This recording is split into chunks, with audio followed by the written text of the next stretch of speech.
I'm Claire Galway and I am the director of the Fela Women Singing Group. Despite lockdown restrictions, social isolation and just general disruption to everyday life, the Fela women have still managed to find a way to sing together every week. So every Wednesday night, we've been video conferencing via Zoom. We've learnt new songs. We have been holding quizzes, having themed singing sessions, and just generally been keeping our spirits high and been socially together in a virtual space, despite being miles apart. So we're delighted to present with you a video that sums up what we've been working on for the past couple of months and the camaraderie that we still feel together as a group, singing songs that have important and powerful messages. So I'd like to thank the ladies for lending their faces and their voices to this video.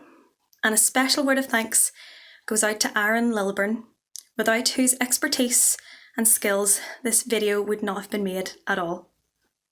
So we've chosen to put together the song Glory by John Legend and Common the Rapper, and it's taken from the soundtrack of the movie Selma. We dedicate this song to all those who face inequality, discrimination, and oppression in life due to the colour of their skin. And I'll finish with one line from the song. One day, when the glory comes, it will be ours.